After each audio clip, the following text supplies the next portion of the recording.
Welcome back to the Kean and the Press Show.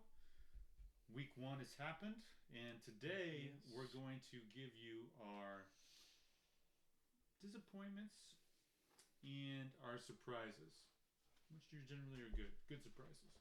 So, I'm going to start first, and I'll give you my disappointments. And first disappointment I have is the play of Russell Wilson, and I think we're getting close to seeing his last starts as an NFL quarterback. I don't really see him ever wanting to be a true backup. I think he'll fulfill his contract this year. I think the Giants will eventually move to Jackson Dart, and why not? They should. Dayball and Jim Schoen, they don't. Shane, sorry. They're in the last legs. They should do something.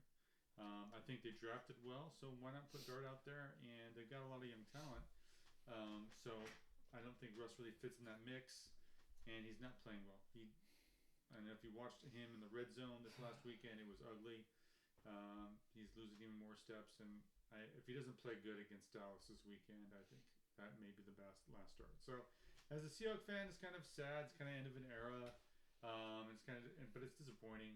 I for sure see him being a commentator before too long. He's very well spoken, and so I think that will happen for him. But just kind of disappointing. Sticking with the quarterbacks, the second thing I have is the play of Bo Nix. The Broncos, a lot of talk this offseason, a lot of big talk from Sean Payton about how great they're going to be. Their defense looks great. Now, of course, it was against a rookie quarterback in Cam Ward in his first start on the road. Won't read too much into that, but Bo Nix is coming to his second year, and he coming off a year where he won 10 games and went to the playoffs. We're expecting things. It's not like the Titans are world beaters and have a fantastic defense. They do have some guys on there that can play, obviously. But 3 turnovers, just some weird decisions, just some bad throws. It's not something you expect from a Sean Payton offense. It just looked out of sync. And honestly, they were kind of lucky to win this game against the Titans, especially overcoming those turnovers. And so a lot of that had to do with how Bo Nix played, and I just didn't think it was great. My third disappointment and last one. I talked about this in my predictions week about, this team and how I think Burrow's going to be the MVP and how the offense is going to carry him. The Bengals are lucky they played the Browns, because Joe Flacco threw 2 balls to receivers that had bounced off their hands and got picked. Their kicker missed kicks that he shouldn't have missed. And Browns basically gave that game to the Bengals. The Bengals got 7 yards in the second half. I can hold up on my hands. 7. That's how many yards you got in the second half. You just spent astronomical money on your receivers and your quarterback, all for 7 yards against a Cleveland Brown team that may be lucky to win 4 games this year. They're lucky they got a win. But this is, goes back to the point of the Bengals just having a really poor start to the season. They just never look good in September. I think, we'll get to it in a little bit later, but I think Taylor's got to be looked at as a quarterback that you maybe need to move on from. You spend all this money on the talent, you may need to get a new head coach. Anyways, those are my disappointments. Kian, what are yours? Okay, my first disappointment is the Seahawks' new offense.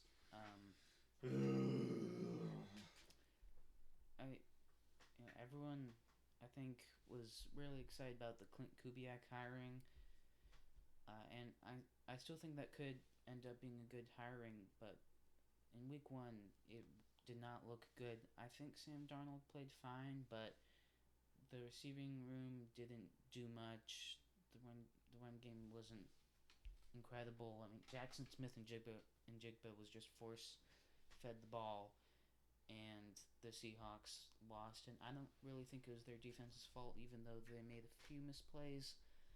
I think the offense did not look good. I hope that they'll end up getting better better over the season because this was not a good look.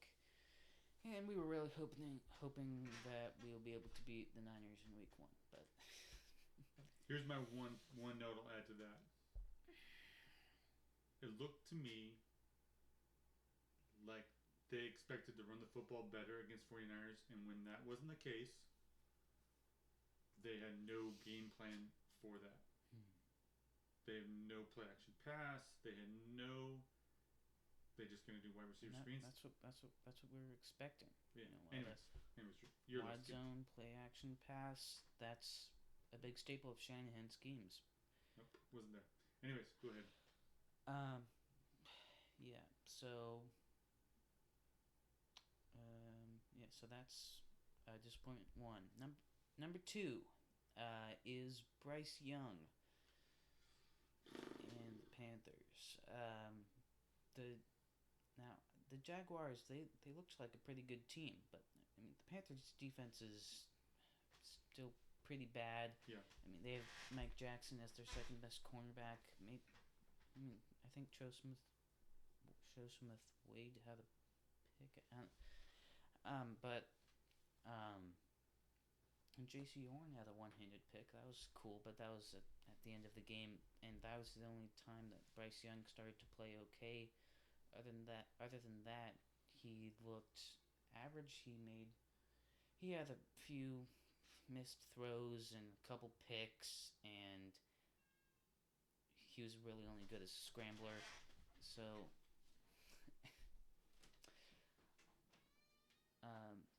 this is just disappointing because we thought, at the end of last season, he looked like a good quarterback, and it doesn't look like he's taken many steps forward.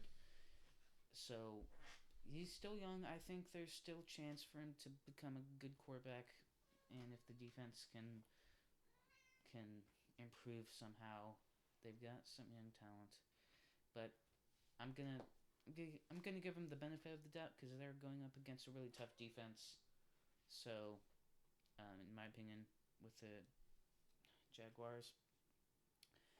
So number 3, I have the Buccaneers versus the Falcons.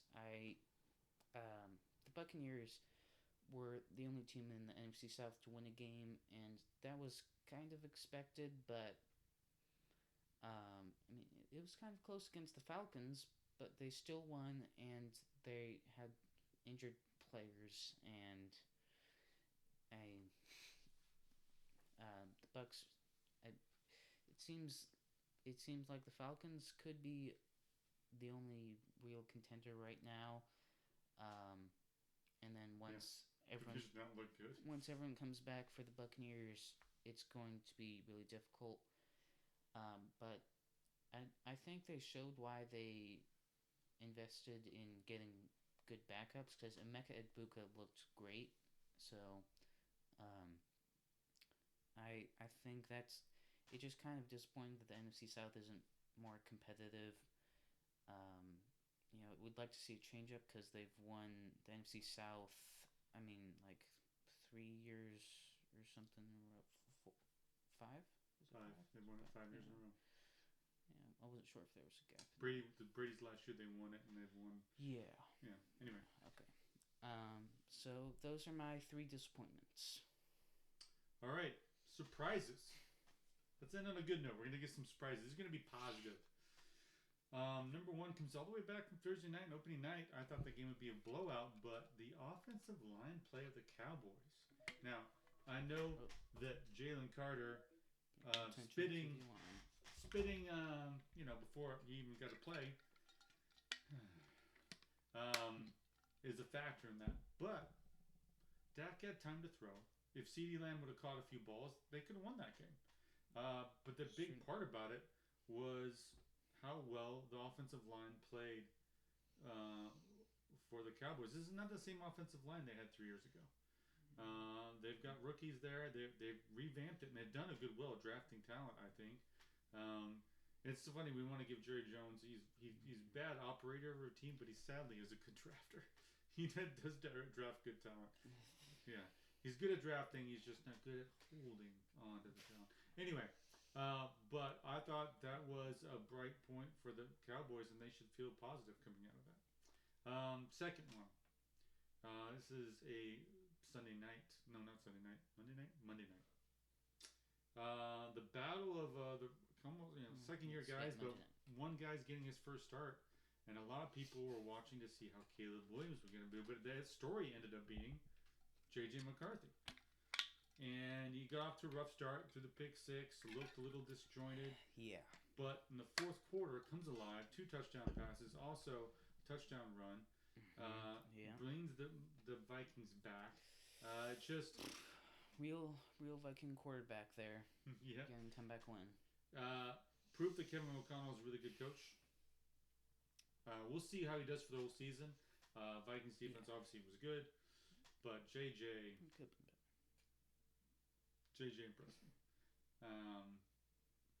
All right, last one. I predicted this. I didn't predict how poorly it would be. I told you before the season started, I thought the Dolphins would be atrocious. I said the Colts won't be as bad as people think, and I was proven right. But I didn't expect 30-0 before the Dolphins would score. I mean, Mike McDaniel looks like defeated man on the podium whenever he talks to the press. Understandable. He wants out. Mike is done. That team is a disaster. I think right at this point he's just collecting paychecks. I think he's professional. He shows up, he calls plays, but that spirit of that team is dead. They have the Patriots coming into town this week, and we're gonna know real fast how long McDaniel's gonna make it. If they get beat at home by a bad Patriots team, yikes. As for the Colts, Don't obviously they made on the Patriots.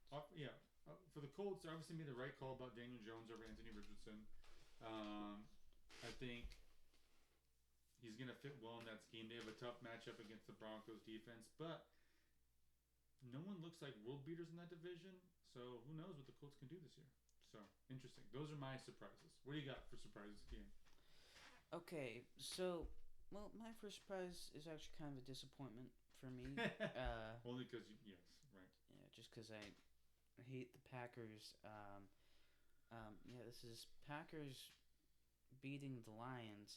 Now, I thought when we made our predictions that the Packers defense was going to be quite bad because I thought they just had two good defensive backs, basically. And then they trade for Micah Parsons, get more pressure, and he only had 1 sack in this game. But the Lions, they looked horrible.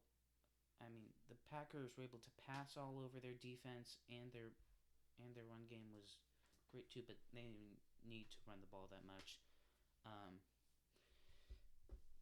And the Lions' offense, they could not get anything done. Somehow, the Packers were able to defend everything, and Right. this is not a good showing for the Lions' new coordination. Here's a bad sign for the Lions going forward this season. They threw the ball to their running backs like 14 times. Why are you doing that? Why are you doing quick passes to your running backs? You don't trust your offensive line anymore. That interior O line. Goff is not a mover. He's not great in the pocket. They're not doing deep shots down the field. They're just going dink and dunk. Yikes. Yeah, I thought, with all the players that we've seen play incredible, we would have continue to have one of the best offenses and defenses in the league. Talent is there. The player talent is there, but the scheme is going to need some work. Hopefully, we'll see that over the season, and they can beat the Packers in their next matchup. I don't know when that is. I haven't checked the schedule, but that was certainly a surprise for me. And number 2 is the Steelers Jets. Now this, I'm happy because the Steelers won, but but it's also just fun to see 2 defensive head coaches, good defenses, have a really high scoring game with the second high scoring game of the weekend, I think. So second to the amazing Bills Ravens game, and Aaron Rodgers looks solid. I mean, this was bit of a shootout, but the Steelers were able to come through and they got the win. And I think this it was surprising. That's it was just a surprise. And then third is the Chargers beating the Chiefs. In this game, Justin Herbert looked better than Patrick Mahomes, definitely. Outplayed him clearly. The only thing is, I think in this game, Patrick Mahomes scrambled a little bit more than the Chargers could handle either. But they still beat them. And this is, I mean, the Chiefs. They lost to the Lions a couple years ago. They had a game they should have lost to the Ravens, and now they've lost to the Chargers. So this is a good sign for the Chargers, and not a great sign for Chiefs. But they're probably still going to be good. We'll see them bounce back. So those are my 3 surprises. Alrighty. We'll get ready for week 2. Hope you enjoy week 2. We'll be back next week and give you a little bit more of a recap of what's going on in the league next week. Thanks for watching. Goodbye.